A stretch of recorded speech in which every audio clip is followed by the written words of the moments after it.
Bonjour et bienvenue dans votre magazine de l'économie. Cette semaine, notre grand témoin sera Michel Kaluzinski. Bonjour. Bonjour. Vous êtes directeur financier de la société WeSeed. Le numérique a ses adeptes et ses détracteurs. Pour les uns, à l'exception des grosses multinationales américaines, il est difficile aujourd'hui de trouver un modèle économique viable. Pour les autres, de formidables opportunités restent encore à saisir sans retomber dans une bulle spéculative décorrélée de la réalité. À Toulouse, on a dépassé le stade du balbutiement pour s'inscrire dans la durée avec une pléiade d'entreprises dynamiques et innovantes, à l'instar de WeSeed, spécialisée dans le financement participatif. Selon le magazine Forbes, ce type de financement va représenter 1 000 milliards de dollars en 2020. Alors Michel Kaluzinski, c'est quoi une plateforme de financement participatif ? Alors tout d'abord quelques précisions parce que derrière la terminologie finance participative se mélangent plusieurs axes de financement. Et après, j'aborderai celui spécifique de WeSeed. Et derrière ce principe, c'est l'apport de la communauté la plus large possible à des individus ou des entreprises. Et c'est là qu'il y a une distinction de dons contre dons, de prêts ou de capital, c'est-à-dire d'equity, comme on dit en anglais. C'est-à-dire concrètement, on a un projet.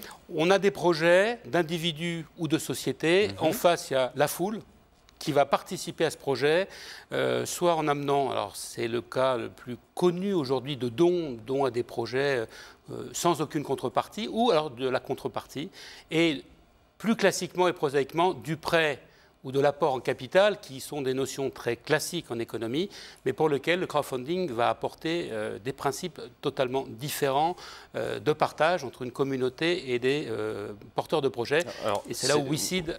Voilà, justement, vous avez employé le terme crowdfunding. Bon, il reviendra ce terme, excusez-nous, c'est financement participatif. Tout à fait. Pour éviter les anglicismes. WeSeed, vous êtes focalisé sur les startups. Pourquoi ? Alors, la terminologie est plutôt PME innovante. Oui. Ah oui, vous me reprenez parce que tout à l'heure j'avais dit crowdfunding. Oui, non, c'est PME innovante et dans les statuts de l'entreprise, une volonté de reconnaissance et d'impact sociétal du projet d'entreprise et du projet entrepreneurial. Et l'innovation peut être dans le produit, dans le service, mais aussi dans le mode de management, dans l'environnement auquel il s'applique.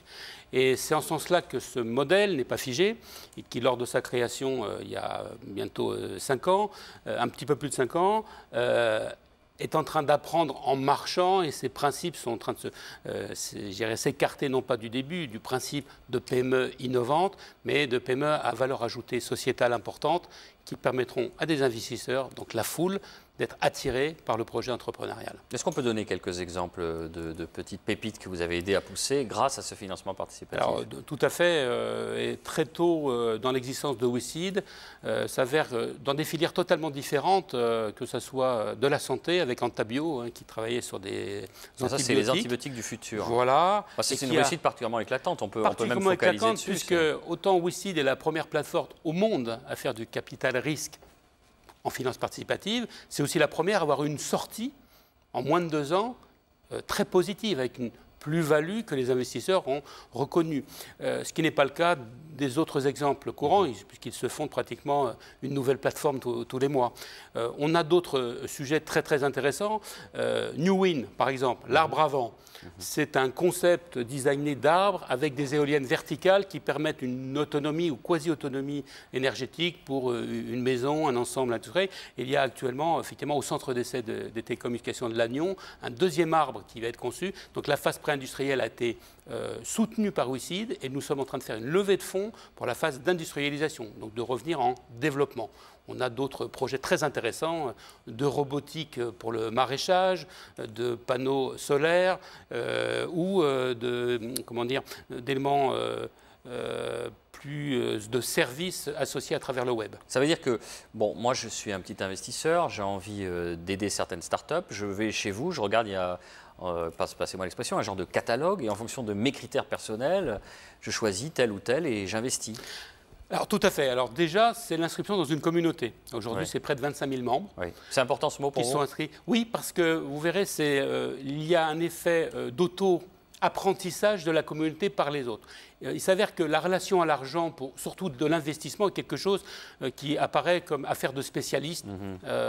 On a les terminologies anglaises de business angel, le directeur financier etc. qui parle. Voilà. Non, je suis aussi un ingénieur de formation. Ce que je veux dire, c'est que le produit est intéressant, mais la relation à l'argent pour l'investissement peut rebuter. Oui. L'esprit communautaire, c'est que l'inscription permet de voir sans toucher, voir sans investir, comprendre le mécanisme, être informé, être éduqué.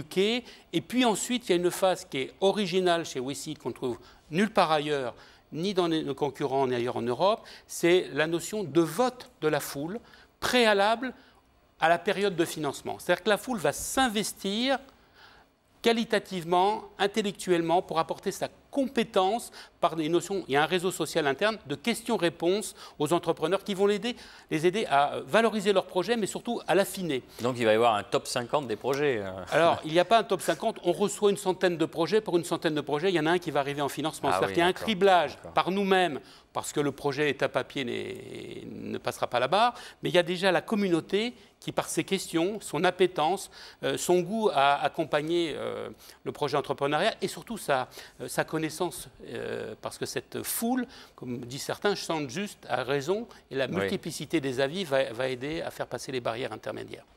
Alors, qu'est-ce qui différencie vos critères de sélection de ceux d'une banque traditionnelle?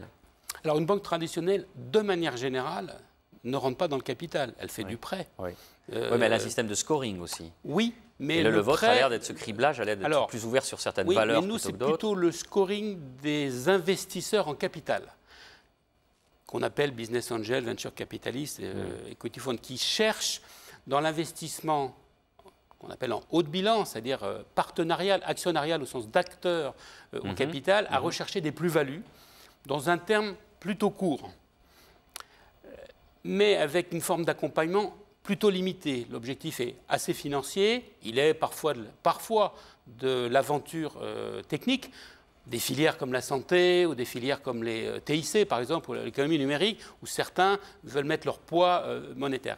Ici, le problématique est l'aventure entrepreneuriale. C'est une histoire d'hommes ou de femmes, en fait. D'hommes et de femmes qui vous ressemblent, parce que vous avez aussi la même aventure, ou vous aimeriez avoir eu la même aventure.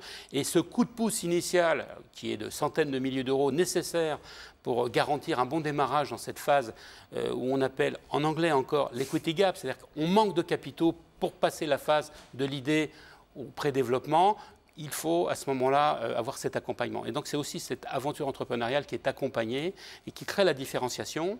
Et l'autre différenciation, c'est qu'au lieu que ce soit des individus seuls qui choisissent un groupe seul, cette communauté se retrouve dans la communauté d'investisseurs, puisque nous regroupons ceux qui ont choisi un projet dans le panel des projets fournis, mais qui sont accompagnés dès leur arrivée. C'est-à-dire qu'ils ne sont pas découverts au moment du financement, ils sont connus dès leur arrivée par la phase de vote. Et c'est le groupe d'investisseurs qui est lui-même rassemblé dans une communauté sous une personne morale. Et alors, très prosaïquement, au niveau de WeSeed, comment est-ce que vous vous rémunérez?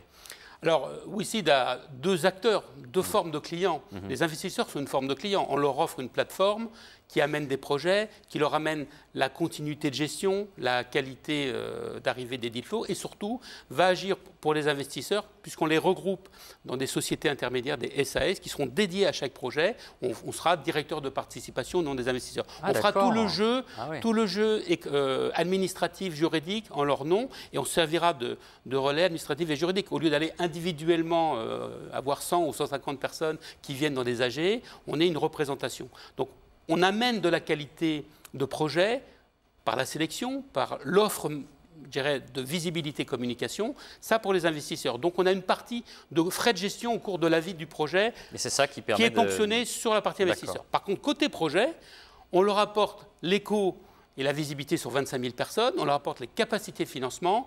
Donc on veut le succès du financement, et le mauvais terme anglais c'est success fee, et on va avoir une rétribution en accord avec le porteur de projet.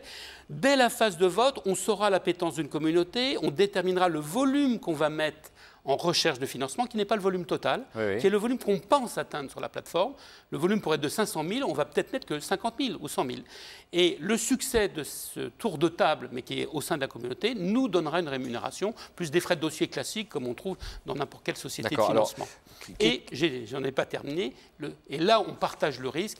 nous aurons une partie de la rémunération lors du succès de l'entreprise, quand elle sortira au sens vers le haut et qu'elle remboursera ses investisseurs premiers par une évolution, par la reprise des parts par d'autres investisseurs qui valoriseront l'entreprise dans 3 ans, dans 5 ans.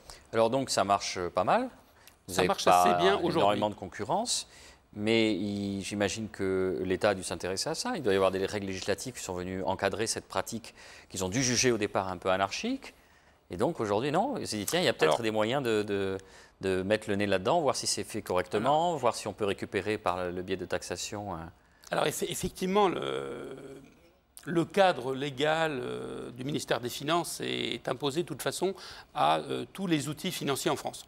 Le code des marchés financiers, l'ancienne COP qui est transformée en autorité des marchés financiers, autorité de contrôle prudentiel, qui est le gendarme des outils financiers, banques, assurances, prêts, a naturellement regardé ce développement qui faisait florès. Alors, il se développe beaucoup de plateformes, ce qui prouve qu'il y a une volonté. Vous citiez Forbes éventuellement sur la potentialité du marché du crowdfunding au sens large, mais ce que dit Forbes, c'est qu'il se développera si la réglementation a une certaine souplesse. C'est ce qu'ils disent dans l'article. Souplesse. Ça veut dire qu'il va falloir faire du lobbying. Alors, il est fait déjà, puisque depuis les 2 dernières années, avec une volonté d'aider le développement des PME innovantes et pas seulement, l'association des plateformes de crowdfunding, alors en capital, en prêt ou en don, s'est chargée de travailler ensemble, de réfléchir et de rencontrer les homologues ministériels au ministère de l'Économie et des Finances, représentés par Mme Fleur Pellerin en particulier, parce que c'était de l'économie numérique, cette notion de plateforme, même si ça peut toucher le redressement industriel, voire même l'économie sociale et solidaire par certains côtés d'activité, pour travailler l'évolution du cadre réglementaire qui ne soit pas borné de manière telle qu'il ne permette pas l'évolution, parce qu'aujourd'hui, les millions investis dans les projets, c'est 25 millions par an, 30 millions. Ça n'a rien à voir avec la capacité bancaire. Donc, si on devait faire peur avec 25 millions... Quand vous commencerez vraiment à tailler des paupières aux banques, on va le sentir. Alors, pas uniquement parce qu'on est des outils de cofinancement. De cofinancement. D'accord. Tout le monde est ami, finalement. Il y a de la place pour tout le monde. Non, parce que c'est le porteur de projet qui est le destinataire. Et c'est lui qui a des besoins. C'est pour lui qu'on doit travailler. C'est pour lui qu'on doit s'associer de manière relativement intelligente, que ce soit pour du capital, du prêt... on pense donc oui, il y a un cadre réglementaire. Et juste le dernier point. Très rapidement. Les études de l'an passé, enfin les propositions de l'an passé en septembre ont été pas retoquées mais retravaillées avec les associations représentatives. Et il y a eu une annonce qui a marqué, puisque c'était à la Silicon Valley par le président François Hollande le 12 février et qui a été relayée par une annonce ministérielle dès le 14 février à Bercy, pour annoncer le cadre réglementaire qui sera mis en place dans un cadre d'ordonnance et non pas de loi, pour une application dès le mois de juillet, en relevant les niveaux possibles d'investissement à 1 million d'euros, la capacité des investisseurs. Donc c'est plutôt de bonnes nouvelles, des bonnes incitations. Je pense qu'on va pouvoir continuer notre développement. On va terminer là-dessus. Vous reviendrez pour une émission qui fera 52 minutes, hein, Michel Kaluzinski. Sans problème. Parce que là, 13 minutes, c'est trop court pour vous. Merci encore, cette émission s'achève. Merci de nous avoir suivis. À la semaine prochaine.